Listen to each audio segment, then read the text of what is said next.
Hello again, and welcome back to Illegally Cited. This is Jesse, and I am back for another Low Vision Spotlight game video. We are taking a look at a weird little game that I heard about on a couple of different podcasts recently. It is called Peggle.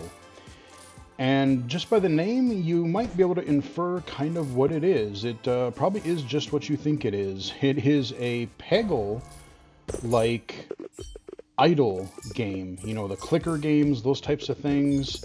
I covered, what was it called? The cookie clicker, and there's been a couple other idle games that I've covered, both a couple of iOS accessible ones and PC low vision ones, and this one at least there's some rudimentary gameplay to it when you manually play it.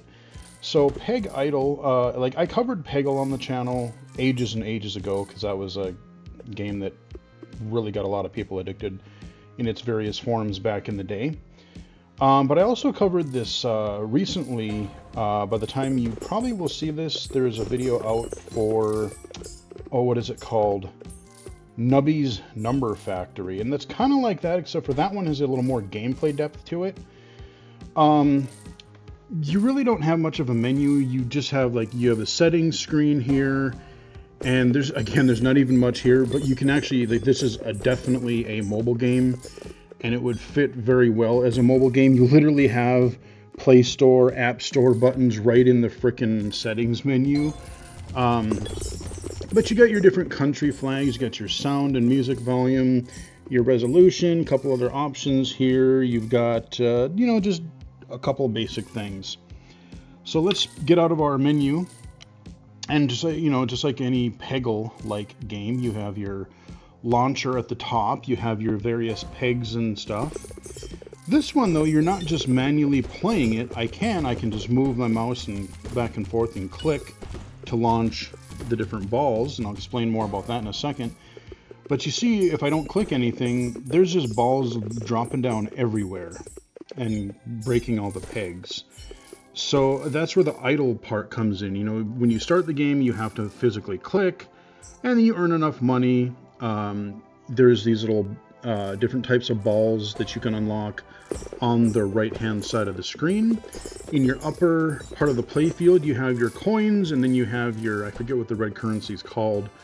But you earn these different currencies by breaking different colored pegs, you know? And so you have all of your stats here up in the upper right hand corner, your whatever different ball you're using, how many you have, and all kinds of shenanigans. Nothing really too big. To the right of your playfield, you see the bar isn't quite filled up yet, but that is how many balls you can manually launch. And depending on what type of ball I have selected, they do different things. And I can only launch so many at a time. So if I just click, you see that go down right away, and then it'll fill up after a second or so. So they fill up really quickly. But yeah, it's just like it has to recharge. So the balls on the right-hand side, if I click one of them, this is the basic one. So you've got how many of them do you have? You can launch how many balls are there of that kind. You have how many do an auto drop. So again, you see these ones that are the dropping without me doing anything, and they bounce around. And then you have how much gold each one of these is worth. And each one of these, as you unlock them, if I click on the second one, this is our rubber ball that bounces, or our bouncy ball. Same thing, I can spawn more that'll play, that I can play with either manually or they'll automatically drop. I can how many of them will drop automatically, and then how much they are worth. There's a stone or brick ball or something, whatever the third one is. There's a bomb ball, and I unlock the water ball here, and I don't know what the next one is, but I'm working toward that one. So I'm trying to balance the whole, I want to get as many of each type as I can, but I want to work toward, because each one of these, as I go, they're getting more and more expensive. They got 13 million for this next unlock, even to unlock one of those balls. So the other thing that this game has, like a lot of these sort of idle type games do is you see the little left and right arrows on the side here.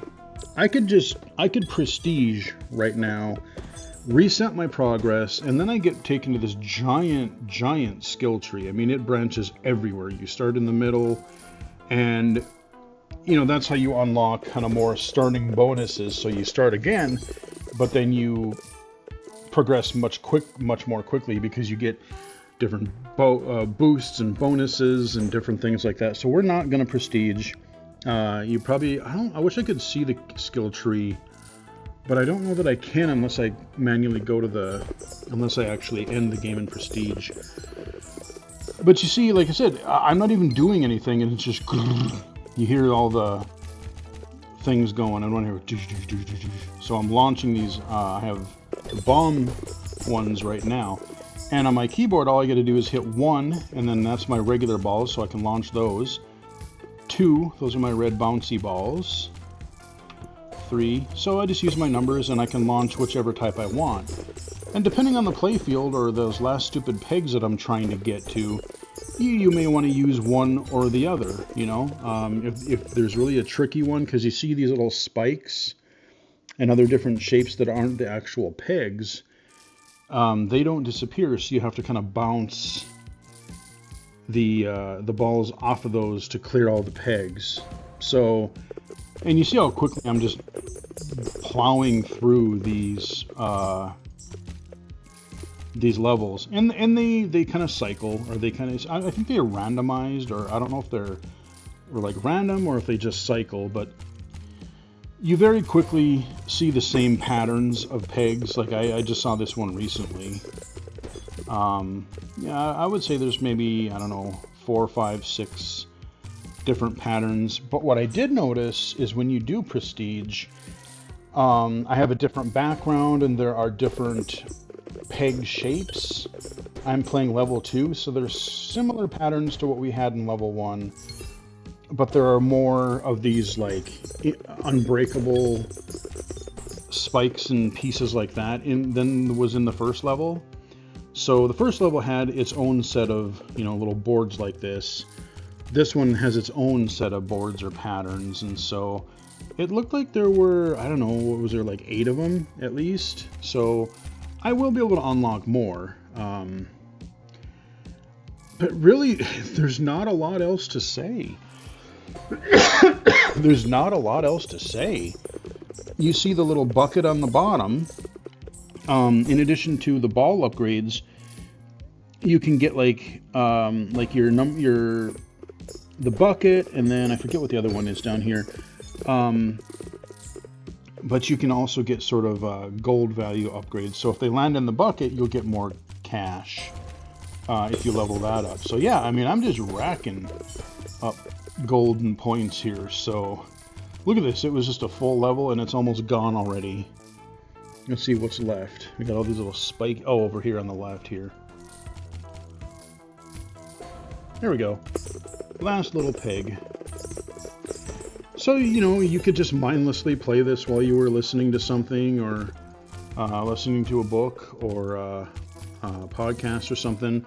Before I started this video, I literally had all of the music and the sound effects on mute, and I just let it run in the background. Like it doesn't take up hardly any memory, so I could be working on my other, you know, I could be working on something, or even playing another Steam game or something, and this just kind of hammers away in the background. Now, if you do close it, I found, I accidentally closed it the other night, and you do, I don't think you probably get as much, but when you return, it's like, hey, welcome back. You get so many of each, you know, coin in that red currency, so even when you don't play, you seem to get some rewards. But this is one of those like cookie clicker where I just left it running for literally days or weeks on end, and eventually, like, maybe every week or so I'll prestige or however long, and then get a whole ton of upgrades in the skill tree. It's a very mindless game. I mean, obviously this would work very well on mobile.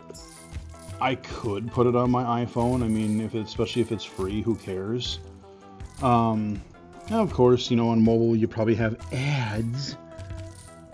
I mean, this game was like I think it was like $4 or $5 full price, but I got it on sale for, it was like 30% off or something. So like, you spend $2-3 on it. It's like, okay, I've spent a lot more money on dumber things than this. So, it is just, there's something in the lizard brain or whatever that's just this sort of satisfying of like, oh, look at all these numbers go up, and look at all the pretty colors, look at all the pegs disappearing, and I'm just like annihilating these different patterns on each level. So that is really Peg Idle. Again, there's not a hell of a lot to say. It is pretty low vision friendly, and it's not like Peggle where you have, let's say, so many lives or so many attempts, or even that Nubby's Number Factory where you have so many chances to get through a level. It literally just plays, and as you again unlock things, the balls just bounce around or whatever, and the game just plays itself. So even if you have trouble seeing that last little peg, just level up a little bit and queue up some of these other balls, and eventually, like I said, it'll just randomly drop something and it'll bounce the right way and it'll beat the level. So the first actual background for the first level was, I think, a bit easier to see. This one's got a little bit more, it's dimmed, but there's still a lot more going on in the background. It'd be nice if it was a little solid darker color. The first level again wasn't so bad. But that is Peg Idle, available for your mobile platform of choice or on Steam. It is cheap, it is mindless entertainment, but sometimes that's all you need. Sometimes you just that's all you need, really. So that is literally where we're going to wrap it up here, because there's not anything else really to say. It is pretty low vision friendly. It does work with Windows Magnifier, so if you need that for the tooltips or anything like that, you can do that. But that's about it. Hope you guys enjoyed the video. Give it a like if you did. You can follow me on Twitter at BGFH79, Blue Sky at Illegally Cited, illegally-cited.com, and right here on YouTube. Until next time, I will chat with everyone again later.